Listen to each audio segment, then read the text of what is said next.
అవసరం లేదు. సాక్ష్యం అనేది మీ జీవితంలో నుండి వచ్చేస్తుంది ఆటోమేటిక్గా. దానికి కూర్చొని బైబిల్ తిరిగేసి వీళ్ళ చరిత్ర వాళ్ళ చరిత్ర ఈ వాక్యం ఆ వాక్యం తీయాల్సిన అవసరం లేదు. నిజమైన సాక్ష్యం జీవితంలో ఉంటే ఆ సాక్ష్యం వస్తుంది. అది ఒక చిన్న మాట అయినా సరే సాక్ష్యం నిలబడిపోతుంది. అట్లాంటి సాక్ష్యమే.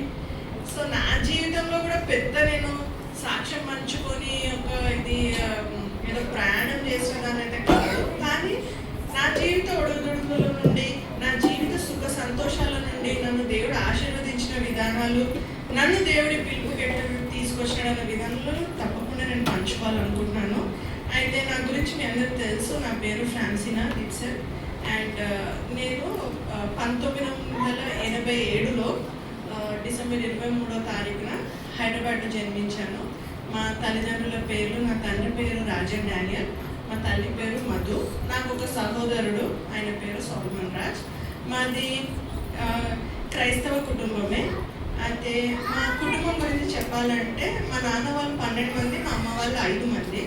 అయితే మా నాన్న వాళ్ళంతా కూడా హెబ్రోనే. అంటే ఎక్కడి నుండి అంటే మా నాన్నమ్మ వాళ్ళ అమ్మ, ఆమె పేరు పానీ సిస్టర్, మా నాన్నమ్మ పేరు విక్టోరియా ఫ్రాన్సిస్, అండ్ మా డాడీ పేరు Francis Rajan Daniel. So Francis families అంటే అందరూ హెబ్రోన్లో పరిచయస్తులే. సో అక్కడ నుండి మా ఫ్యామిలీ అంతా కూడా మేము మెయిన్ హెబ్రోన్ ఫ్యామిలీ అనమాట. సో అక్కడ ఆ నడిపింపు, అదే సండే స్కూల్, అక్కడే నా జీవితం అంతా. సో నేను అలాంటి కుటుంబంలో జన్మించాను. సో మా కుటుంబంలో అంతా కూడా ఈ పరిచర్య వాతావరణము ప్లస్ రోజు లేసి బైబిల్ చదువుకోవాలి, రోజు మనము ప్రార్థన చేసుకోవాలి, ఫ్యామిలీ ప్రేయర్, కుటుంబ ప్రార్థన కలిగి ఉన్న కుటుంబము అంత ఇట్లనే నడుస్తూ వచ్చింది. మా అంకుల్స్ ఆంటీస్ అందరూ కూడా పరిచర్యలలో వాళ్ళకి దేవుడు ఇచ్చిన తలాంతులను బట్టి వాళ్ళంతా చాలా ఫలించి అభివృద్ధిగా పనిచేస్తూ వస్తున్న వాళ్ళే. అయితే ఇట్లా ఉన్న ఈ కుటుంబంలో అండ్ నాకు ఇంత పెద్ద కుటుంబంలో జన్మించినందుకు నాకు చాలా మంది కజిన్స్ కూడా ఎక్కువ అనమాట. సో నా చిన్నప్పుడు మ్యాక్సిమం నా చిన్నప్పుడు జీవితం అంతా నా కజిన్స్తోనే నేను గడిపినాను. ఎక్కువ సమయం చెప్పాలంటే నాకు స్నేహితుల కన్నా ఎక్కువ నా కజిన్సే. సో వాళ్ళ మధ్యలో వాళ్ళతోనే బయటికి వెళ్ళాలి, వాళ్ళతోనే అక్కడిక్కడ పానీపూరి తినడానికి వెళ్ళాలి, అవి చేయాలి, ఇవే నా జ్ఞాపకాలు, చిన్నప్పటి జ్ఞాపకాలు.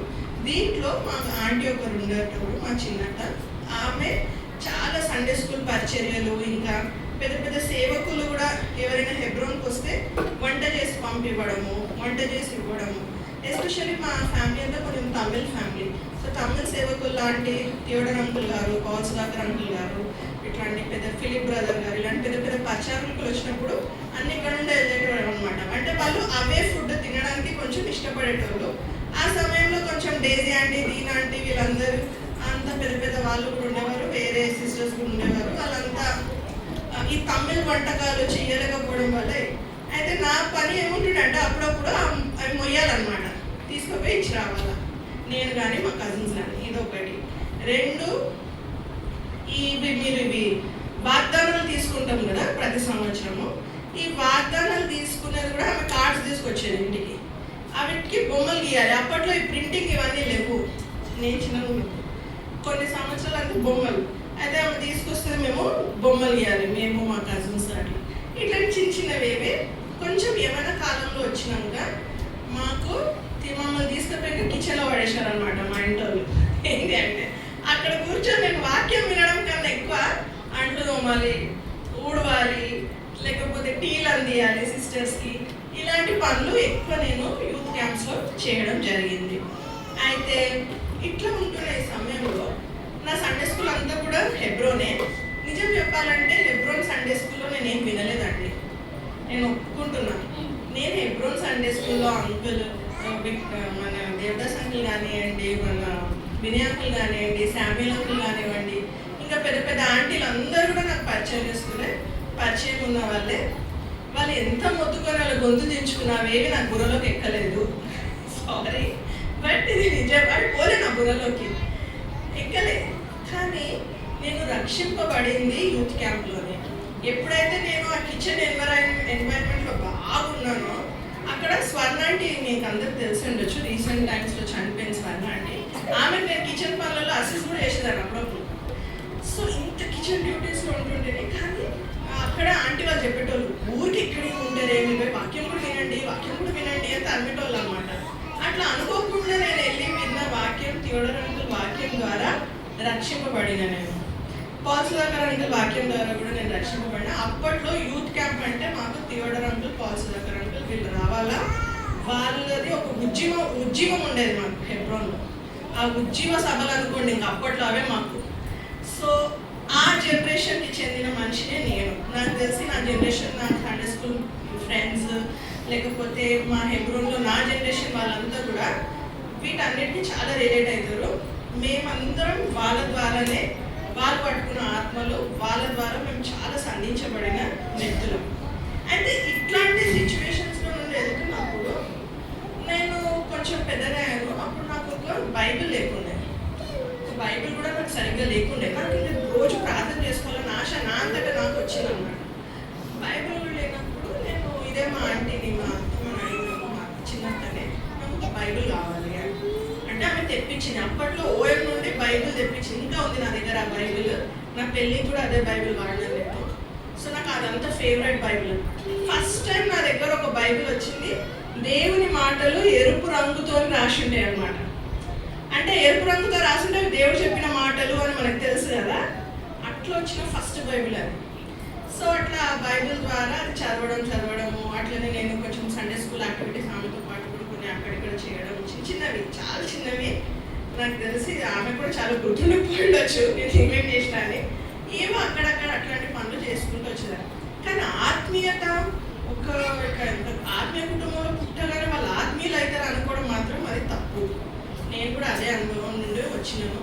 నేను అంత ఆత్మీయురాలు ఏం లేకుండే, మంచిగా ఫ్రెండ్స్తో నేను మూవీస్కి వెళ్ళేదాన్ని, సినిమాలు చూసేదాన్ని, అక్కడిక్కడ తిరుగుతుంటేని, మంచిగా బయటికి పోయి తింటుంటేని. అందరిలాగే కాలేజ్ పోవాలా, ఇంటికి రావాలా, పని చేసుకోవాలా, ఏదైనా ఫ్రెండ్స్ ఉంటే డాడీ మమ్మీకి చెప్పాలా, ఇంతే లైఫ్ ఉండే. కానీ మంచి ప్రేయర్ చేసుకునేదాన్ని, సండే స్కూల్కి వెళ్ళేదాన్ని, ప్రార్థన చేసేదాన్ని. అయితే ఇట్లా అయ్యి కొంచెం నేను ఎంబీఏ అయిపోయింది. నేను పీజీ దాకా చదువుకున్నాను. ఎంబీఏ అయిపోయినాక ఇంకా ఉద్యోగం ఎక్కాలి అన్న సందర్భంలో అప్పుడు అర్థమైంది, ఏది కూడా జీవితంలో రావాలంటే దేవుని కృప లేని రాదు, దేవుడు అనుగ్రహిస్తే రాను అన్న అనుభవం నాకు ఫస్ట్ అక్కడి నుండే స్టార్ట్ అయింది. ఇక్కడ నా చదువు అయిపోయింది. నా చదువు సమయంలోపు ఏమైపోయిందంటే మా నాన్న బిజినెస్, ఆయన బిజినెస్ అంతా కొంచెం ఇదైపోయి మేము ఆర్థికంగా చాలా పడిపోయినాం. మా కుటుంబం పడిపోయిన సమయంలో ఇంకా నేను తప్పకుండా నేను ఉద్యోగం చేయాల్సిందే, ఇంకా నేను చదువుతా, ఇంకా నేను ముందుకెళ్తా అన్న అవకాశం లేదు నా జీవితంలో. ఇంకా నేను ఉద్యోగంకి ఎక్కాల్సిందే. ఎట్లా అనుకుంటే అప్పుడే మా కాలేజ్లో క్యాంపస్ సెలెక్షన్స్ పెట్టినారనమాట. సో ఇట్లా సో కంపెనీ వాళ్ళు వస్తున్నారు, డెలాయిట్ కంపెనీ వాళ్ళు వచ్చినారనమాట. వచ్చి సెలెక్షన్ చేస్తున్నారు. అంటే ఇంకా విపరీతంగా వచ్చినారు జనాలు, అప్లై చేస్తున్నారు, అది చేస్తున్నారు, ఇది చేస్తున్నారు. లాస్ట్ ఒక 14 మంది పోయినాం సెకండ్ రౌండ్కి. ఎన్నో వాళ్ళు ఒక 7-8 రౌండ్లు పెట్టారనుకుంటా. అవన్నీ పోయి ఒక 10-11 రౌండ్కి ఒక 14 మంది వెళ్ళినాం. దాంట్లో నేను కూడా ఉండే. వెళ్ళినప్పుడు ఈ 14 మందిలో ఎంతమంది అవకాశం వస్తుందో రాదో తెలియదు మనకి. వాళ్ళకి ఎంతమంది కావాలో కూడా వాళ్ళు చెప్పట్లేదు. ఆ రోజు అక్కడ నేను విన్న వర్తమానాలన్నీ నాకు గుర్తొస్తున్నాయి. ఈరోజు కూడా నాకు తెలిసి నేను ఈరోజు చెప్పిన వర్తమానం ఈరోజు పనిచేయదు, ఎప్పుడో మాత్రం తప్పకుండా పనిచేస్తుంది మీ జీవితంలో. అలాగే నా జీవితంలో అప్పుడు నాకు అన్ని గుర్తొస్తుండే. దేవాని సహాయం లేదు, నాకు రాదు ఉద్యోగం, నాకు అర్థమైపోతుంది, నాకు ఈ ఉద్యోగం కావాలి, నువ్వు ఎట్లా చేస్తావో చేయి అని నేను ప్రార్థన చేసుకుంటాను. వాళ్ళు వచ్చినారు, పిలిచినారు, మళ్ళీ ఒక రౌండ్ పెట్టినారు. నేను అది కూడా సెలెక్ట్ అయినాను. అది 80 మెంబర్స్, 80 మంది మేము అంత ప్రాసెస్ పోతున్నాం. లాస్ట్ 5 సెలెక్ట్ అయినాం. 5 మందిని మాత్రమే సెలెక్ట్ అయినాం. సెలెక్ట్ అయ్యేసరికి దాంట్లో నేను ఉన్నా. ఇప్పుడు అక్కడ వాళ్ళు నాకు గుండెలో ఒక రాయేసినారు. ఏంటి అంటే, దీంట్లో నీ షిఫ్ట్ టైమింగ్ వచ్చి మధ్యాహ్నం 2 గంటల నుండి రాత్రి 11:30 వరకు అని చెప్పిన. మా నాన్న సత్తే మీరు ఒప్పుకోడు. ఆయన ఎంత స్ట్రిక్ట్. ఇంకా హెబ్రోన్ బ్యాక్గ్రౌండ్ నుండి వచ్చినామంటే మీరు అర్థం చేసుకోవాలా ఎంత స్ట్రిక్ట్ అంటే. జీన్స్ వేసుకోవద్దు, షార్ట్ ఇట్లా స్లీవ్లెస్. నేను ఇప్పుడు స్లీవ్లెస్ వేసిందో లేదు నా జీవితంలో. ఇట్లా వేసుకోవద్దు, డ్రెస్ ఇట్లా ఉండొద్దు, చున్నీ ఇట్లా పోవద్దు, టైం అంటే టైం పోయి రావాలి, ఇట్లా రావాలి, ఇట్లా చేయాలి, ఇట్లా కూర్చోవాలి, ఇట్లా నుంచోవాలి, లేపాలి, పండుకోవాలి, ఇదే జీవితం. అయితే ఈయన ఒప్పుకోడు, నా లైఫ్ అయిపోయింది నాయన అనుకున్నా నేను. అనుకుని ఫోన్ చేసిన అక్కడ నుండి చేసి, డాడీ జాబ్ వచ్చింది అంటే చాలా సంతోషం అన్నాడు. కానీ షిఫ్ట్ ఇది అంటే వద్దని చెప్పొచ్చే అన్నాడు. అయ్యో దేవుడా, వద్దని చెప్పొచ్చే అన్నాడు. ఏంది ఏంటి ఇట్లా లైఫ్ ఎట్లా అయిపోయింది అనుకుని నేను ప్రార్థన చేసుకుంటా ఉన్నా. ఇప్పుడు ఎట్లా అంటే మళ్ళీ నాకు మా పక్కన ఉన్న ఫ్రెండ్స్ సజెషన్ ఇస్తున్నారు అనమాట. చెప్పు వాళ్ళకి క్యాబ్ ఉంటుంది, క్యాబే వచ్చి తీసుకుపోతుంది, వాళ్ళే తీసుకొస్తారు, ఇంటి వరకు వస్తారు, ఇవన్నీ చెప్పు అన్నారు. సరే అని అవన్నీ చెప్తే వాళ్ళు అప్పుడు మా నాన్న కొంచెం ఓకే అన్నాడు. తర్వాత మా అమ్మకి ఎక్స్ప్లెయిన్ చేసిన. ఇంటికి వచ్చినాక ఇద్దరిని కూర్చోబెట్టి మాట్లాడితే సరే ఇంకా వాళ్ళు ఒప్పుకున్నారు. సరే చెయ్యి, నువ్వు అంత క్షేమంగా వెళ్ళి రావడమే మాకు ముఖ్యము, చెయ్యి అన్నారు. అది నా ఫస్ట్ అనుభవము, దేవుడు సహాయం లేకుండా ఏది ముందుకు వెళ్ళలేము అని. ఇట్లా జరిగింది. తర్వాత నాకు ఉద్యోగం వచ్చింది, మంచిగా సెటిల్ అయినా. ఇంకా నా ఏజ్ వచ్చి 25 years వచ్చింది, 25 ఏళ్ళు. ఇప్పుడు పెళ్లి చేయాలి. ఈ పెళ్లి సమయం వచ్చే వరకు కూడా ఇంకా మేము ఆర్థికంగా కోలుకోలేదు మా కుటుంబం. మా తమ్ముడు ఇంకా వాడికి కూడా పెద్ద ఏం ఉద్యోగం ఏం రాలేదు. మా నాన్న ఏదో అట్లా సంపాదించేది. ఇంకా చెప్పాలంటే ఇంకా మాకు వేరే కుటుంబ సభ్యులు, వేరే వాళ్ళు కూడా మాకు సహాయం చేస్తూ వచ్చినారు. సో ఇట్లాంటి పరిస్థితులలో మేము వెళ్తున్నప్పుడు ఎట్లున్నామంటే ఇంకా నాకు పెళ్లి చేయాలి. ఎట్లా చేయాలి పెళ్ళి అంటే ఊరికేనే అయిపోతుందా? కట్నాలు కానుకలు, మనం అందరం క్రైస్తవులమే కానీ మనకు కట్న కానుక కావాలా? మనం అందరం క్రైస్తవులమే కానీ మనకు బంగారం కావాలా? మనం అందరం క్రైస్తవులం, మనకు అన్నీ కావాలా? ఈ సమయంలో ఏమైందంటే నాతో చిన్నప్పుడు స్కూల్లో చదువుకున్న నా ఫ్రెండ్స్ పెళ్లి కార్డు పట్టుకొని ఇంటికి వచ్చినారు. నా పెళ్ళి అని ఇద్దరు వచ్చినారు. వచ్చేసరికి మా అమ్మకి గుండెలో రాయబడ్డది. ఏంటి వీళ్ళకి పెళ్ళిళ్ళు వచ్చేసినారు, నా బిడ్డకు చేయాలి నేను దానితోటి ఎస్పెషల్లీ మన తల్లిదండ్రులకు ఎప్పుడు జ్ఞానోదయం అవుతుందంటే వాళ్ళ స్నేహితులకు అయినప్పుడే మనం గుర్తొస్తాం. నేను కూడా అదే అనుభవంతో వెళ్ళినాను. వస్తే అయితే నాకు కూడా ఎక్కడో బాధ వేసింది. అంటే నాకు తెలిసి మా అమ్మ నాన్న నాకు అంత పెట్టి పెళ్లి చేసే స్తోమత అయితే లేదు దేవా. మరి నేను నీకు సమర్పించుకోవాలా లేకపోతే నేను నా జీవితం ఎట్లు ముందుకెళ్ళాలి? నాకేం కనిపించలేదు. ఇంకా అప్పటి వరకు స్కూల్ అయింది, కాలేజ్ అయింది, స్టడీస్ అయినాయి, ఇవన్నీ కనిపిస్తున్నాయి. నెక్స్ట్ ఏం చేయాలి అని ఉద్యోగం దాకా వచ్చేసినాను. నెక్స్ట్ నా జీవితం నాకు కనిపించట్లేదు, మొత్తం శూన్యము, అచ్చంగా శూన్యం. అప్పుడు నేను ప్రారంభించింది ఉపవాస ప్రార్థన. రోజు పొద్దున ఉపవాస ప్రార్థన అంటే ఆల్మోస్ట్ నేను ఈ లెంట్, ఇప్పుడు కరెంట్గా కూడా లెంట్ నడుస్తుంది కదా 40 days. ఇది యాక్చువల్లీ మన సంఘాలలో నమ్మము. దీని వెనకాల స్టోరీ, ఇది బైబిల్లో అంత మనకి అంత స్ట్రాంగ్గా మనకి దీని గురించి ఎక్కడ చెప్పాలి కాబట్టి మనం ఫాలో కాము. కానీ నేనేం చేసిన అంటే సరే పోనీ ఒక సంవత్సరానికి 40 రోజులు, ఏదో రోజులు ఎందుకు చేయాలి, ఈ 40 రోజులే వేరే క్రైస్తవులతో పాటు నేను కూడా చేస్తే అయిపోతుంది కదా అన్న ఉద్దేశంతో నేను ప్రార్థన చేసుకుంటూ వెళ్ళేదాన్ని. అదే కాకుండా రోజు ఉదయాన్న నా హ్యాబిట్స్ ఎట్లా చేంజ్ అయిపోయినాయి అంటే, మీ నమ్మరు, పడకలో పడుకున్నా అంటే నేను బైబిల్ చదువుకొని కానీ ఆ పడక దిగను, బైబిల్ చదివినాకనే పడక దిగుతా. ఇట్లాంటి అలవాట్లు నేను అలా నేర్చుకున్నాను. బైబిల్ తప్పకుండా చదవాలి, చదివినాకనే పడక దిగాలి. ఈ లోపల నాకు వాష్రూమ్ ఏది వచ్చినప్పుడు నేను దిగను, మంచం దిగను. ఆ బైబిల్ నేను నా డైలీ పోర్షన్ అయిపోవాలా, నేను మంచం దిగాల. ఇదే నా అలవాటు. ఇదొకటి. రెండోది, నాకు అప్పుడు షిఫ్ట్లు ఉండేవి. నేను ప్రతి ఆదివారం చర్చికి వెళ్ళలేను అనమాట. సో నేను అక్కడ షిఫ్ట్లలో కూడా ఎట్లా చేసుకునేదాన్ని అంటే, మనకి హెబ్రోన్ సంఘంలో బుధవారం గురువారం సంఘ ప్రార్థన, బైబిల్ స్టడీ. సో మీరు నన్ను ఆదివారం పని చేయమంటే నేను బుధవారం అయినా గురువారం అయినా నాకు ఆఫ్ చేయడానికి అడిగేదాన్ని. అప్పుడు నేను అక్కడ చర్చికి వెళ్ళాలి, ఆ వారంలో నేను చర్చికి వెళ్ళాలి అంతే. ఇట్లా పెట్టుకునేదాన్ని. ఒక్కొక్కసారి అది కూడా కుదరకపోతే నేను ఏం చేసేదాన్ని అంటే పొద్దునే చర్చికి వెళ్ళిపోయి నా క్యాబ్ ఇప్పుడు 12:30 అట్లా వచ్చేదన్నమాట. అది కూడా హెబ్రోన్ దగ్గరే. నేను పుట్టింది కూడా గాంధీనగర్, హెబ్రోన్ పక్కకే. నేను పెరిగినంతా కూడా హెబ్రోన్ చుట్టే. సో నేను సరే క్యాబ్ వస్తుంది కదా అని నేను పొద్దున వెళ్ళిపోయి ఆరాధన వర్తమానం చూసేసుకొని కొంచెం ఆరాధన అయిపోయాక క్యాబ్కి వెళ్ళిపోయేదాన్ని. లేదా బల్ల వర్తమానం స్టార్ట్ అయితే కూడా హాఫ్ నుండి నేను లేచి వెళ్ళిపోయేదాన్ని. అట్లా నా అలవాట్లన్నీ మారినాయి. దేవునికి చాలా సమీపం. అప్పుడు దాకా ఉన్న స్నేహితులు, ఆ అలవాట్లు అవన్నీ కూడా వెళ్ళిపోయాయి.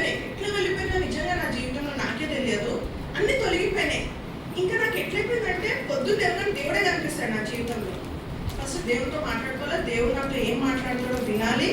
ఆ విన్నదాన్ని నేను దేవా నా జీవితం ఇంకా నెక్స్ట్ ఏదో నాకు తెలియదు.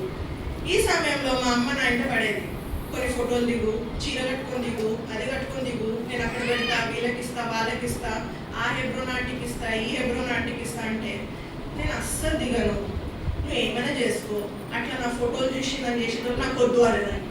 ఇట్లా అన్ని మొండిగా చేస్తే నువ్వు ఎట్లా, ఇదే మొండి బాధ ప్రతి ఇంట్లో జరిగినట్టే మా ఇంట్లో కూడా జరిగేది. నేను దిగ, నువ్వు ఏమైనా చేసుకో అని చెప్పేదాన్ని.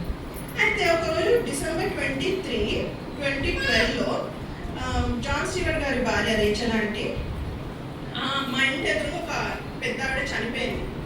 వాళ్ళని చూడడానికి వచ్చింది, వాళ్ళు కూడా క్రైస్తవులే. వాళ్ళని చూడడానికి వచ్చినారు. ఈ డేట్ ఎందుకు గుర్తుందంటే ఆ రోజు నా బర్త్డే. ఆంటీ అక్కడ సావు చూసి ఇక్కడ వచ్చి నాకు బర్త్డే కోసం ప్రేయర్ చేసి నాకు కేక్ తినదు అనమాట, అట్లా నాకు గుర్తుంది. సో ఆంటీ వాళ్ళకి పరామర్శించేసి నా దగ్గరకు వచ్చింది. ఆంటీ వాళ్ళ కోడలు వచ్చినారు, నాతో మాట్లాడినారు. ఆంటీ నా కోసం ప్రార్థన చేసి ఆ రోజు తిని, ఆ రోజు మా అమ్మ చెప్పింది, ఇది మీ 25వ బర్త్డే అంటే ఎవరైనా ఉంటే చెప్పండి ఇట్లా. ఆమె అంటే ఆంటీ కట్నం అడిగే వల్ల నేను చేసుకోను అని చెప్పిన. అంటే ఆంటీ నవ్వినది. నవ్వి సరే అమ్మ అని చెప్పి వెళ్ళిపోయినారు వాళ్ళు. వెళ్ళిపోయినాక నేను అనుకున్నా మా అమ్మ పిచ్చాశ తప్ప ఇక ఏమి ఉండదు, నేను దేవునికి ఎట్లా సమర్పించుకోవాలి, నేను దేవుళ్ళు ఎట్లా ఇంకెట్లా నేను దేవుళ్ళ అక్కడ కలుసుకోవాలని నేను అట్లా ఆలోచించుకుంటున్నా, నా లైఫ్ అట్లా థింక్ చేసుకుంటున్నా. ఈ సమయంలో February 14 ఈ రోజు మా తమ్ముడు పుట్టినరోజు. February 14, 2013 రోజు మా ఇంటి ఎదురు ఉన్న ఆవిడ వచ్చి మా ఊరు తలుపు కొట్టి అమ్మ ఇట్లా సో సిస్టర్ వాళ్ళ బాబు ఉన్నాడంట, ఆమె మీతో మాట్లాడాలనుకుంటుంది, ఇట్లా రేచల్ సిస్టర్ పంపించింది, మరి వాళ్ళకి మీ ఫోన్ నెంబర్ ఇవ్వాలా అని వాళ్ళు అడుగుతున్నారు అని అన్నారు. అంటే మా మమ్మీ ఇచ్చేయండి అనేది. నేను మమ్మీ ఆ రోజు నేను ఇంట్లోనే ఉన్నాను, మా తమ్ముడు బర్త్డే కాబట్టి లీవ్ తీసుకొని ఇంట్లో ఉన్నా. ఏంది మమ్మీ నువ్వు ఇష్టం వచ్చినట్టు చేస్తావంటే, నీకు ఏ చూస్తే ఏమైతే చూడడంలో తప్పేముంది అన్నది.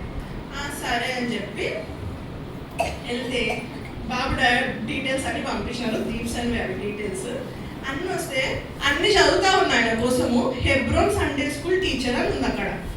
నేను వెంటనే నాకు వద్దు అన్నా. ఎందుకు వద్దు అన్నది అంటే, మమ్మీ నేను అసలు హెబ్రోన్ వద్దని ప్రేయర్ చేసుకుంటున్నా అన్న నేను. అంటే నువ్వు హెబ్రోన్ ఎట్లా వద్దు అనుకుంటున్నావు? అవును మమ్మీ, హెబ్రోన్ వాళ్ళు అయితే నన్ను ఇట్లా కట్టేస్తారు, వాళ్ళని ఉద్యోగం కూడా చేయనియరు, వాళ్ళు ఇట్లా చేస్తారు వాళ్ళ. అంటే నేను హెబ్రోన్ ఎట్లా అయిపోయినా అంటే ప్రాబబ్లీ నేను వేరే వాళ్ళకి చాలా ధ్యానం ఉన్నది ఎక్కువ వెళ్ళిపోయినట్టున్నట్టు. సో నేను అంటే వాటి గురించి ఆలోచిస్తున్నా ఆ వయసులో. వద్దు మమ్మీ, నాకు వద్దు, నాకు హెబ్రోన్ వద్దు, నో హెబ్రోన్, బ్యాప్టిస్ట్ ఇంకెవరినో పట్టుకరా అంటే నో, చూడాలి అంటే.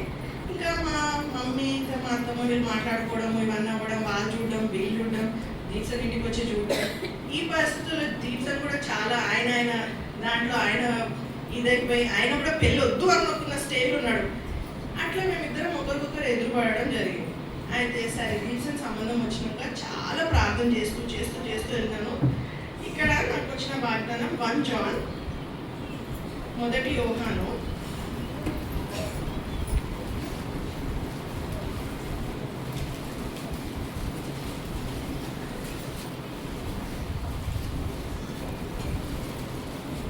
1 John 4:16. 1 యోహాను 4:16. దేవునికి ఉన్న ప్రేమను మనం ఎరిగిన వారమై దానిని నమ్ముకొని ఉన్నాము. దేవుడు ప్రేమ స్వరూపేణ ఇచ్చాడు. సో ఇక్కడ దేవుని ప్రేమ కోసం మాట్లాడుతున్నాడు. దేవుని ప్రేమనే మనం నమ్ముకోవాలి. సో దేవుని చిత్తం కోసం నేను ప్రార్థన చేస్తున్నప్పుడు నాకు వచ్చిన వాగ్దానం ఇదే. నేను తర్వాత ఈ చాప్టర్ అంతా కూడా చదివి ఈ చాప్టర్లో ఆల్మోస్ట్ అంతా కూడా ఒకరినొకరు ఎట్లా ప్రేమించుకోవాలి, ఎట్లా హత్తుకోవాలి అన్న విషయాలే ఇక్కడ ఉంటాయి. అయితే సరే దేవా ఇది నీ చిత్తంలాగానే ఉంది, ఓకే అన్నా. అయిపోయినాక వాళ్ళు వచ్చి చూసుకొని వెళ్ళిపోయినారు. ఇప్పుడు కట్నం దగ్గర వచ్చింది ప్రాబ్లం. నేను అన్నా సరే వాళ్ళు వచ్చినా చూసుకొని కుదిరిచేసుకున్నాం కూడా మేము. మా పెళ్ళి కుదిరిపోయింది, ఫలానా రోజు మాకు నిశ్చితార్థం అని పెట్టుకున్నారు. పెట్టుకుంటే ఈయన సండే స్కూల్ టీచర్ కదా, ఎంత కట్నం అడుగుతాడో అనుకున్నా నేను. అనుకొని ఆలోచిస్తున్నా. అప్పటికే మేము ఫోన్ మాట్లాడుతున్నాం. నాది ఒక కండిషన్ ఉండే మా డాడీతోని, నువ్వు ఎవరినైతే తీసుకొచ్చి నేను చేసుకోవాలనుకుంటున్నానో నేను వాళ్ళతో ఫోన్ మాట్లాడతా, ఇది నా కండిషన్. ఎందుకు అంటే నేను తెలుసుకోవాలి మనిషిని. తెలుసుకోకుండా నేను చేసుకోను పెళ్ళి, ఏమైనా చేసుకోండి అంటే సరే మాట్లాడు అని వాళ్ళు కూడా ఒప్పుకున్నారు. మాతో కూడా మేము మాట్లాడుకునేటోళ్ళం రోజు కాసేపు.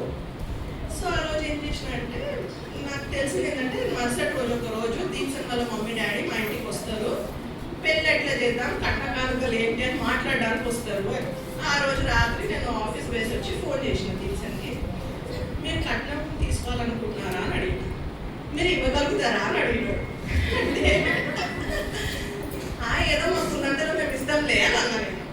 అంటే సరే అయితే ఒక అపార్ట్మెంట్ ఒక 10 లక్షలు ఏమైనా ఉంటే మరి చూసి పెట్టండి, నేను మా మమ్మీ డాడీ వచ్చి మాట్లాడతారు అన్నాడు. నా గుండెలో రాయబడ్డది ఏంది సార్ హెబ్రోన్ సండే ఇదే, ఇందుకే నేను హెబ్రోన్ చేసుకొని అన్నది. మా మమ్మీ డాడీ వినరు, దేవుడేమో ఇదే నా ప్రేమ అంటాడు. ఏంది దేవా ఇవన్నీ ఇట్లాంటివి నాకే అవుతున్నాయి, ఇది నాకు అవసరమా, ఇది అవసరమా నాకు అన్న ఫీలింగ్ వచ్చేసి మా అమ్మ పొద్దున్న లేచి సీరియస్గా నేను రెడీ అవుతుంటే మా మమ్మీ ఏమైంది సీరియస్గా దీప్సంతో కొట్లాడుతున్నాను అయినా ఏం కాలేదు, వాళ్ళ మీద కట్నం అడిగింది అనుకో వద్దని చెప్పి పంపించేసి అని చెప్పేసి నేను వెళ్ళిపోయాను ఆఫీస్కి. మా మమ్మీ ఏంది పిచ్చిదా ఏంది ఇట్లా మాట్లాడుతుంది అని సరే వాళ్ళు వచ్చినట్టు మాట్లాడినారు, అంత అయింది. రాత్రి 10 అయిపోయింది, నా షిఫ్ట్ అయిపోయింది. నేను ఫోన్ చేసిన మమ్మీకి చేసి మమ్మీ ఏమన్నారు అంటే వాళ్ళు ఒక అపార్ట్మెంట్ 10 లక్షల ఈ మధ్య చెప్తుంది నాకు. అంటే ఓ మమ్మీ వద్దని చెప్పినావా లేదా, వద్దని చెప్పి ఎట్లా చెప్పాలి, అందులో నేను ఒప్పేసుకున్నాం కదా ఎట్లా చెప్తాము అంటే నేను ఎట్లా చేద్దాం, నాకు అసలు కట్నం తీసుకునేటోడు వద్దు, మీరు అప్పు సప్పు చేస్తారు, నాకు కట్నం తీసుకుని చేసుకుని మమ్మీ అది దేవుని ప్రేమ కాదు, నాకు ఈ సో వాక్యం వచ్చింది అది దేవుని ప్రేమ కానే కాదు అన్నాడు. అంటే ఆమె నవ్వి అసలు వాళ్ళు ₹1 కూడా వద్దన్నారు, ఆ బాబు చెప్పి పంపించిండంట వాళ్ళ మమ్మీ డాడీకి, మీరు అక్కడ వెళ్ళి ₹1 కూడా అడగొద్దు, నా సాక్ష్యం చెడొద్దు అని చెప్పి పంపించిండంట అని అన్నది. ఆ రోజు ఆ క్షణం నుండే నేను దీప్సని ప్రేమించడం మొదలుపెట్టిన నిజం చెప్పాలంటే. అయితే ఆ క్షణం దేవుడు ఆ ప్రేమ నాకు చూపించినాడు. ఎందుకంటే ఈ విషయాన్ని నేను ఎందుకు పంచుకుంటున్నా అంటే ఇక్కడ చాలా యవ్వన స్త్రీలు ఉన్నారు. మనం పెళ్ళి అనగానే చాలా విషయాల్లో తొందరపాటు ఎట్లయిపోతామంటే ఇంకా మనకి 12, 13 రాగానే 14 రాగానే మనము అబ్బా ఇప్పుడు మనకు ఒక భర్త వచ్చేయాలి, వాడు మనని ఏలేయాలి, మనని షికార్లు తిప్పేయాలి, అక్కడికి వెళ్ళాలి, ఇక్కడ రావాలి. నేను అందుకే నా ఏజ్ స్పెసిఫై చేస్తున్నా, 25 years. నా ఏజ్ అప్పటికి 25 ఏళ్ళు. నాకు కూడా మీకు అందరికి వచ్చిన శోధనలు నాకు వచ్చినాయి, నేను ఎర్రగా బుర్రగానే ఉంటా, కానీ నేను ఏ శోధనలో కూడా పడదలుచుకోలేదు, ఏ శోధనను కూడా విడిపించుకోవాలనుకున్నా. నాకు వద్దు దేవా, నాకు వచ్చే శోధనలు నాకు వద్దు, నాకు నువ్వు చూపించే వ్యక్తి, అది బ్యాప్టిస్టో మెథడిస్టో అని ప్రేయర్ చేసినాం. కానీ దేవుడు ప్రణాళిక, దేవుడు తలంపు చాలా ఉన్నతమైనవి. సరే అని ఇట్లా మా సంబంధం ఫిక్స్ అయినాక నేను చెప్పాలనుకుంటున్న ఒకటే సహోదరులు, యవ్వన సహోదరులు ముఖ్యంగా తొందరపాటు వద్దు, ప్రార్థన చేసుకొని నిశ్చయించుకోండి. దేవుని చిత్తం ఎరిగి మీరు ఆ సంబంధంలోకి ముందుకు వెళ్ళినప్పుడు జీవితం చాలా బాగుంటుంది. నేను మీకు ఇంకా చెప్తాను.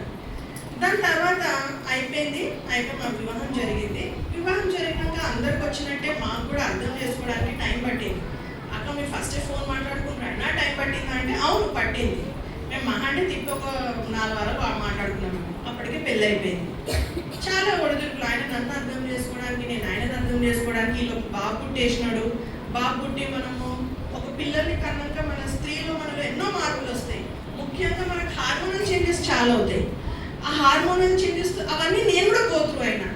ఎంత బలంగా గోత్రు అయినానంటే ఈ విషయాన్ని నేను పంచుకోవద్దు నాకు తెలియదు, కానీ పంచుకోవాలనుకుంటున్నాను. నేను ఎంత బలంగా నేను ఇదైపోయినా అంటే నన్ను ఎంత నేను శోధన, ఎంత వేదన, ప్రతిదాన్ని తప్పు. ఇంకా ఆ స్టేజ్లో ఒక స్టేజ్ ఉండేది నాకు. 2 సార్లు నా భర్తకి నేను విడాకులు ఇద్దాం అనుకున్నాను. 2 సార్లు నేను వదిలేస్తా, నాకు వద్దు. మనం ఉద్యోగం చేస్తాం కదా, పైసలు వస్తాయి, నా బతుకు నేను బతుకోవచ్చు, నాకు కావాలేంది, వదిలేస్తా. సో ఇట్లాంటివి నేను కూడా గోత్రు అయినాను. అదే చెప్తున్నాను, మనకి ఆ తొందరపాటు నిర్ణయాలు వచ్చేస్తాయి. నాకు వచ్చినాయి. వచ్చి అనుకున్నా, కానీ ఆయనకు చెప్పలేదు. అంటే మాటలు కొట్లాడాలో అన్నదని కానీ ఎప్పుడు ఇవ్వలేదు అనుకోండి, అది వేరే విషయం. ఇట్లా జరుగుతూ మా జీవితం సాగుతూ వచ్చినప్పుడు మధ్యలో మాకు ఉద్యోగాలలో కొంచెం ప్రాబ్లం అయింది. మా ఇద్దరు ఉద్యోగాలలో ప్రాబ్లం అయ్యి మాకు ఉద్యోగాలు పోయే పరిస్థితి కూడా వచ్చేసింది. ఆయనదైతే పోయింది, నాది నేను వదిలేయాల్సి వచ్చింది. నేను వదిలేసి ఇంకా మేము ఇద్దరం ఇప్పుడు జీరోలో ఉన్నాం. ఎక్కడున్నాం? జీరో. అది 2018. అప్పుడు మా దగ్గర ఏ డబ్బులు లేవు. మేము లిటరలీ ఏవో మాకున్న కొంచెం మేము చేసుకున్న సేవింగ్స్ అవి. మా అత్త మామ బాగా సంపాదిస్తారు, వాళ్ళే ఇంటి ఖర్చులన్నీ కూడా చూసుకునేవాళ్ళు వాళ్ళే. అప్పట్లో మేము ఓన్లీ మా బాబు ఖర్చులు అవి ఇవి చేసేవాళ్ళం. ఇట్లా నడిచేది మా జీవితం. అట్లాంటి సమయాలలో అంటే ఇంకా కంప్లీట్ ఈ వివాహం జరిగి ఇవన్నీ అయినాక మాకు ఈ శోధనలు, ఈ వేదనలు, ప్లస్ మా ఉద్యోగరీత్యా సమస్యలు ఏవి కూడా మా మధ్యలో అన్ని ఇట్లా ఈ కుటుంబ సమస్యలు అవి ఇవి అసలు ఒకలాంటి ఒక స్ట్రెస్ని తెలుగులో ఏమంటారు, ఒత్తిడి, ఒకలాంటి ఒత్తిడి జీవితంలో ఉండేటోళ్ళం మేము. ఆ ఒత్తిడి జీవితం ఎట్లుండేదంటే కొన్ని రోజులు అయితే ఇట్లా పొద్దున ఆయన వెళ్ళిపోయాడు, రాత్రి నేను వచ్చిందని అసలు చాలా ఒత్తిడిలో బతికినాం. ఆ సమయంలో మాకు అర్థమైంది ఏంటంటే దేవుడు మళ్ళా తిరిగి అనే తట్టు మమ్మల్ని చూసుకోవాలంటున్నాడు. నన్ను రావాలంటున్నాడు. నీకు ఆ రోజు జ్ఞాపకం వచ్చిందా? నీ మొదటి ఉద్యోగం వచ్చిన రోజు నువ్వు నా తట్టు చూసినావు. నీకు వివాహం కావాలన్నప్పుడు నువ్వు నా తట్టు చూసినావు. ఇప్పుడు ఏమైంది అని దేవుడు నాతో మాట్లాడుతూ వచ్చినాడు. అప్పుడు నేను మళ్ళీ తిరిగి ప్రార్థన చేసుకొని మళ్ళీ నేను చర్చ్లకు బాగా వెళ్ళి ప్రేయర్ చేసి ఉపవాస ప్రార్థన నుండి నా ఏ కన్నీటి పొట్టుని దేవుడు వ్యర్థపరచలేదు, మునుపటి దానికన్నా అధికంగా ఆశీర్వదించిండు. జెరెమయా 29:11 మా వివాహ వాక్యం కూడా ఇదే. జెరెమయా 29:11 ఎవరైనా తెలుగులో చదవండి.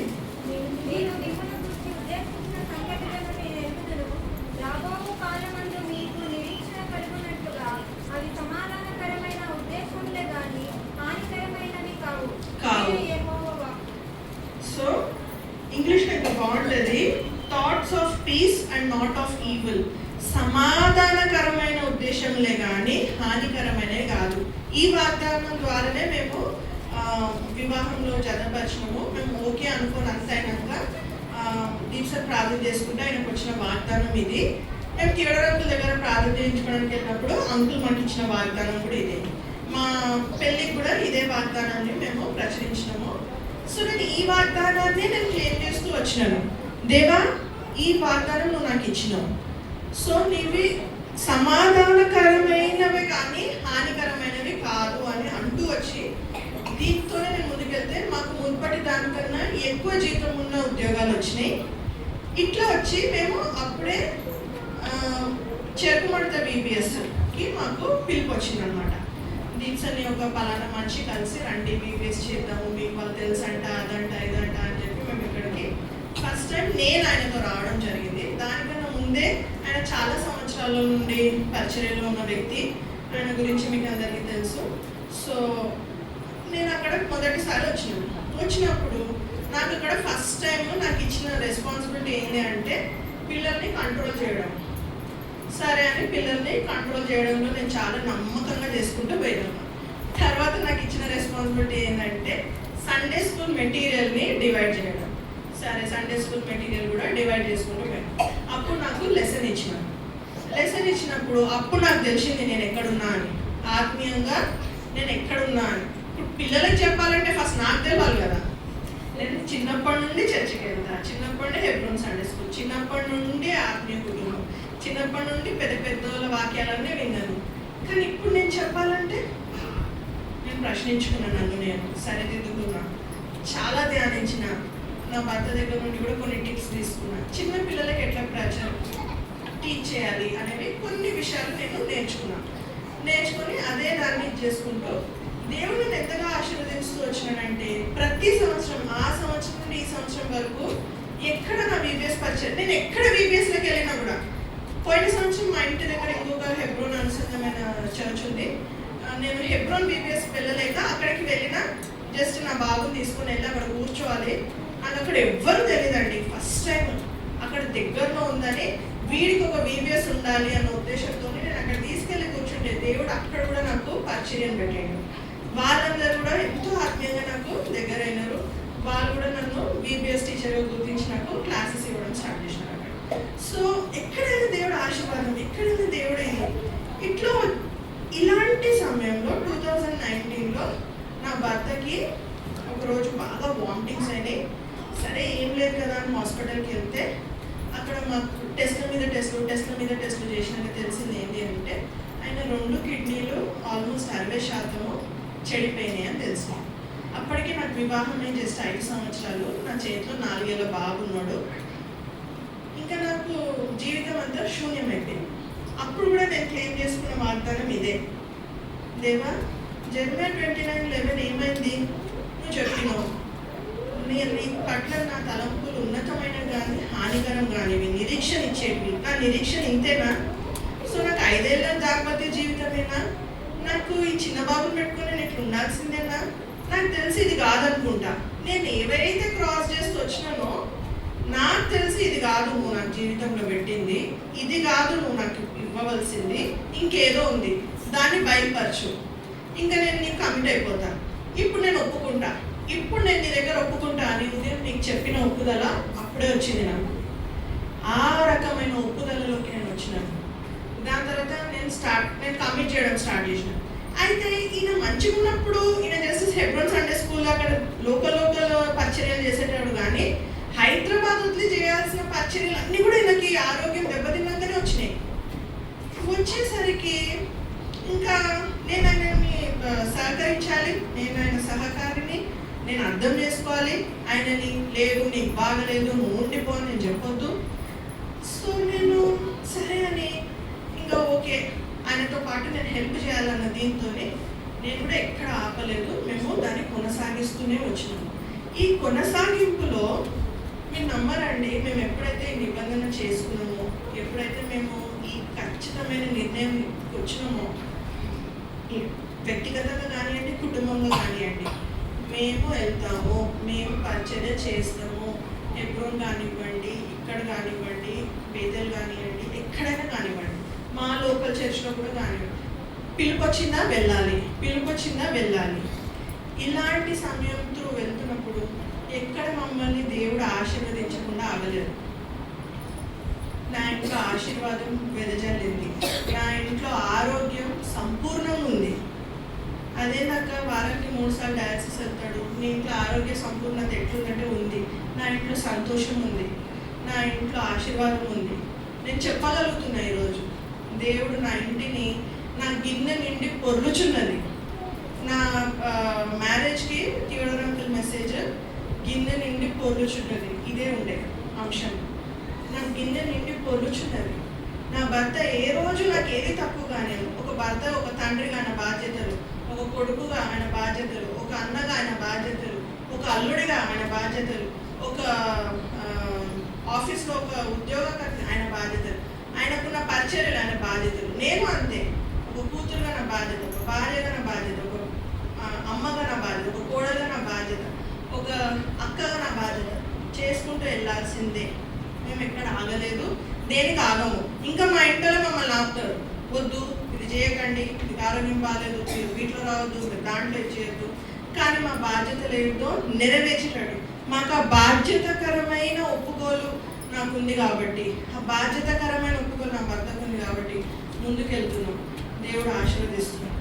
ఇట్లాంటి సమయంలో పొద్దున నేను మీ ముందుకు తీసుకొచ్చిన అంశము ఏంటి అంటే అదే, దేవా నేను బీబీఎస్ టీచర్గానే మిగిలిపోతున్నాను, నా పరిచర్య ఏంటి?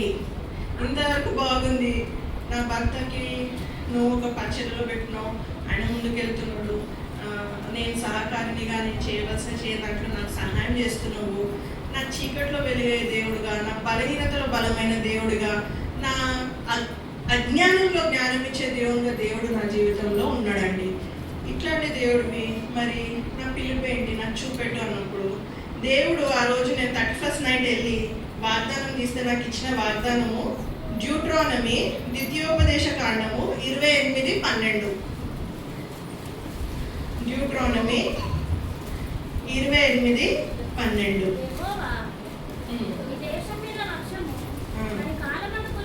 అంతే, యెహోవా నీ దేశం మీద వర్షము దాని కాలమందు కురిపించును. నాకు ఒక అలవాటు ఉంది, ప్రతి సంవత్సరం వాగ్దానాలని నేను సేవ్ చేసుకుంటూ ఉంటాను అనమాట, దాచిపెట్టుకుంటూ ఉంటా. ప్రతి సంవత్సరం డిసెంబర్కి దాన్ని తీసి చదువుతూ ఉంటాను నేను, అన్ని వాగ్దానాలని. దేవుడు నెరవేర్చిన వాగ్దానాలు చూసుకుంటే నాకు అదొక సంతోషం. దీన్ని కూడా ఇట్లనే నా బైబిల్లో పెట్టుకున్నాను. అవన్నీ ఇంకొక వేరే బైబిల్, నేను చెప్పినాను కదా చిన్నప్పుడు మా అత్త నాకు ఒక బైబిల్ కొనిచ్చింది అని, దాంట్లో దాచుకుంటా అవన్నీ. ఇది మాత్రం ఇప్పుడు నేను రోజు వాడే బైబిల్లో పెట్టుకున్నా, ఎందుకంటే ఇది ఇంకా నెరవేర్చబడలేదు అని నా ఫీలింగ్. సో ఇది అట్లా ఉండిపోయింది. సరే అని ఈ సిస్టర్ నాకు ఫోన్ చేసి ఇవన్నీ మాట్లాడు అయితే ఈ వాగ్దానం వచ్చినప్పుడు నేను ఎక్కడ నిరుత్సాహపడలేదండి. ఎందుకంటే దేవుడి మీద అప్పటికే నేను ఎక్స్పీరియన్స్ అయిన ఈ ఎక్స్పీరియన్సెస్ నుండి నేను నేర్చుకున్నది ఏంటంటే దేవుడు నా చేయి విడవని దేవుడు అని. ఇది ఒక ఖచ్చితమైన నిర్ణయం నాకు. అయితే దేవుడు ఎక్కడో నాకు ఏదో పెట్టినాడు, అది ఏంటి చూపెట్టు దేవా అని నేను అనుకుంటూ నేను ప్రార్థన చేసుకుంటూనే ఉన్నాను. సరే దేవా, నీ కాలం అందు నువ్వే కురిపిస్తావు వర్షాన్ని, ఏం పర్వాలేదు, నేను వెయిట్ చేస్తాను. సో నేను తర్వాత నా జీవితంలో నేర్చుకుంది ఏంటంటే వెయిట్ చేయడము. నేను పొద్దున కూడా కొన్ని నా జీవిత సందర్భాల్లో నేను మీకు చెప్పినాను. ఒకటి, దేవుడి మీద సంపూర్ణంగా ఆధారపడడం. 2, దేవుడు వద్దంటే కూడా ఆగిపోవడము. 3, దేవుడు జవాబు ఇవ్వకపోతే కూడా నేను వెయిట్ చేయాలి అని. ఈ 3 విషయాలు నేను చాలా గట్టిగా నేర్చుకున్నాను. మళ్ళీ చెప్తానండి. 1, ఏ సందర్భంలో అయినా దేవుడి వైపు ఆధారపడడం. 2, దేవుడు వద్దంటే ఆగిపోవడము. 3, దేవుడు ఒకవేళ వెయిట్ చేయండి, వెయిట్ చేయడము. ఇవి నేను నేర్చుకున్నాను. తర్వాత సిస్టర్ గారితో మాకు ఏం జరిగింది సంభాషణ అవన్నీ నేను చెప్పినాను. సమయం బట్టి అవన్నీ మళ్ళీ రిపీట్ చేయను. ఈ చెప్పు మాటకు మేము వీడియోస్ వెళ్ళినప్పుడు సిస్టర్స్ అందరు ముందుకు రావడము, మాకు సండే స్కూల్ ట్రైనింగ్ కావాలి, మేము కూడా ముందుకు వచ్చి పరిచర్యలో పాల్గొనాలి, మేము విడవబడినాము, మాకు ఎవ్వరు లేరు, మాకు ఒక ట్రైనింగ్ కావాలి, మాకు సిలబస్ కావాలి. ఇవన్నీ ఇక్కడ ముందుకు వచ్చిన ఈ సహోదరులు ముందుకు రావడము. ఆ సహోదరులు సరే మనము ప్రతి ఆదివారం ముందుకు వెళ్ళడము. ఈలోపు ఇక్కడ పిలుపు రావడము. ఇవన్నీ పెట్టుకొని ప్రార్థిస్తే ఇప్పుడు నా పిలుపు స్త్రీల పరిచర్య. అది ఎక్కడైనా కానివ్వండి. దీని తర్వాత నాకు ఎక్కడ నేను పరిచర్య చేస్తే నాకు తెలియదండి, నాకు నిజంగా తెలియదు. కానీ దేవుడు నాకు ఇచ్చిన భారం బట్టి తప్పకుండా నాకు దేవుడు అవకాశాలు ఇస్తాడు. ఆ అవకాశాన్ని నేను వినియోగించుకొని దేవుడు అన్న సమయంలో ఈ వర్షాన్ని కురిపించడాన్ని నేను నమ్ముతున్నాను. ఇక్కడ నుండి నాకు పిలుపు వచ్చినప్పుడు కార్నర్ స్టోన్ మినిస్ట్రీస్ నుండి నేను ఈ వాక్యం అంతా చదివి దీన్ని ధ్యానించినాను. ఈ ద్వితీయోపదేశ కాండం 28 మొదట అన్ని ఆశీర్వాదాలు ఉంటాయి, తర్వాత అన్ని శాపాలు ఉంటాయి, కర్సెస్. ఓకే, అండ్ ఇవన్నిటికీ ఒక కండిషన్. ప్రతి వాగ్దానానికి ఒక కండిషన్ ఉంటుంది. ఒకటే కండిషన్, నువ్వు నా మాట వినాలి, అంతే. వేరే కండిషన్ లేదు ఆ చాప్టర్లో. సో దేవుని మాట నేను వింటాను. ఆయన నాకు పెట్టిన ఈ పిలుపుని ముందుకు తీసుకెళ్లాలని నాకు తలంపులు ఉన్నాయి. ఇన్ని సంవత్సరాలు కూడా నేను బీబీఎస్ పరిచర్యలు చేసుకుంటూ వస్తున్నప్పుడు కూడా ఎప్పుడు కూడా నేను చాలా విషయాలు నా భర్తతోనే పంచుకుంటూ ఉంటాను. అండ్ ఒకటి అనేటోడు, మనకి ఏవైతే తలాంతులు ఉంటాయో, రకరకాల తలాంతులు ఉంటాయి, అవన్నీ కూడా ఒక రోజు దేవుని పనికే ఉపయోగపడతాయి అంట. చివరికి అవన్నీ దేవుని పనికే ఉపయోగపడాలంట. అప్పుడు నేను ఆలోచించుకున్నాను, అరే అవును కదా, నేను ఒక పెద్ద కార్పొరేట్ కంపెనీలో పనిచేస్తాను. అక్కడ నేను నాకు చాలా స్కిల్స్ డెవలప్ చేసుకున్నాను, అంటే పని రీత్యా. అట్లే ఒక ఇంటికి ఒక కోడలు వచ్చినప్పుడు కూడా, ఒక కుటుంబంలో ఏర్పడి వెళ్తున్నప్పుడు కూడా ఎన్నో విషయాలు మనం నేర్చుకుంటూ ముందుకు వెళ్తూ ఉంటాం. సో అది నిజమే కదా, నేను ఒక మంచి అడ్మినిస్ట్రేటర్ని, ప్రతిదీ చాలా ఇదిగా ప్లానింగ్ బాగా చేయగలుగుతాను. అదేవిధంగా నేను ఏదైనా నేర్చుకున్నానంటే తొందరగా నేర్చుకుంటానండి. ఇట్లాంటివన్నీ కొన్ని ఉన్నాయి నాకు. ఇవన్నీ ఇప్పుడు నిజంగా నా పరిచర్యకే ఉపయోగపడుతున్నాయి. నాకున్న తలాంతులు, నాకున్న సమస్తం కూడా నా పరిచర్యకే ఉపయోగపడుతున్నాయి. సో దేవుడు కూడా ఇచ్చిన సాక్ష్యాన్ని బట్టి మీరందరూ నన్ను, నా కుటుంబాన్ని జ్ఞాపకం చేసుకోవాలని నేను కోరుకుంటున్నాను. అదేవిధంగా దేవుడు నా ముందు పెట్టిన ఈ పని ఇంకా విస్తరింపబడి ఎక్కువ నన్ను ఉపయోగించుకునేలాగా దేవుడు నన్ను ఉపయోగించుకునేలాగా మీరందరూ నా కోసం ప్రార్థన చేయండి. చివరిగా నేను కొన్ని విషయాలు, కొన్ని అనౌన్స్మెంట్స్ పంచుకోవాలనుకుంటున్నాను. బట్ ఒక ప్రార్థన చేసిన తర్వాత ఫ్యూ అనౌన్స్మెంట్స్, ఒక 4 అనౌన్స్మెంట్లు పంచుకుంటాను. కానీ మీ మధ్యలో ఈరోజు నేను ఇట్లా నుంచున్నానంటే మరొకసారి చెప్తున్నాను, కేవలం దేవుడు ఇచ్చిన రక్షణను బట్టి, మరి ఆయన ఒక కృప, ఆయన చిత్తం, ఆయన సమయాన్ని బట్టి నేను మీ మధ్యలో ఇట్లా నుంచున్నాను. నా గొప్పదనం, నా మంచితనము, నా అనేది ఇక్కడ ఏది లేదు అని నేను చాలా నిర్భయంగా, చాలా స్ట్రైట్గా, ఆనెస్ట్గా మీ ముందు అది ఒప్పుకుంటున్నాను. సో ఈ సమయం ఇచ్చినందుకు సిస్టర్ గారికి చాలా థ్యాంక్స్. నా సాక్ష్యం పంచుకోవడానికి కూడా మీరందరూ కూడా ఓపిక విన్నందుకు చాలా ధన్యవాదాలు. ఈ సాక్ష్యాన్ని దేవుడు దీవించి ఆశీర్వదించుగాక. మీ జీవితాలలో కూడా నూతన కార్యాలు, అద్భుత కార్యాలు, దేవుడు తలంచిన కార్యాలు చాలా ఉన్నతంగా జరగాలని నా ప్రార్థన. మీరందరూ మోకరిస్తూ ఒక చిన్న ప్రార్థన చేసుకుంటాం.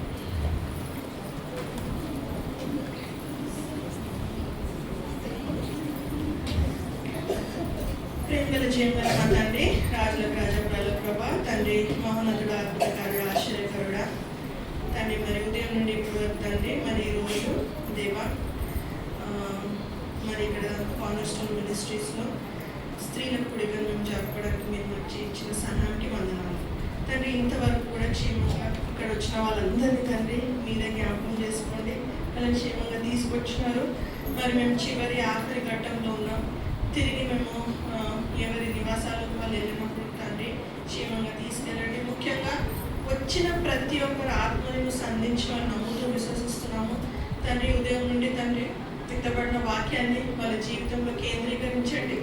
క్రీస్తుని కేంద్రీకరించుకొని జీవించాలి అన్న ఒక నిబంధనతోని తండ్రి వాళ్ళు తిరిగి ప్రదేశాన్ని వదిలి వాళ్ళ ఇళ్ళలో చేరవలసిందిగా వేడుకుంటున్నాను తండ్రి. మరి వీళ్ళ ముందు నుంచి తండ్రి మరి సాక్ష్యం ఇవ్వడానికి నాకు ఇచ్చిన సమయానికి వందనాలు. నేను ఏమాత్రం యోగురాలని కాదు, ఏమాత్రం దీంట్లో నాది దాన్ని ఏం లేదు తండ్రి. నువ్వు నా జీవితంలో చేసిన కార్యాలు నీ నామంకే మహిమ కలగడానికి తండ్రి మరి నేను అందించిన ఈ సాక్ష్యాన్ని కూడా తండ్రి మీరే ముందుకు తీసుకెళ్ళండి.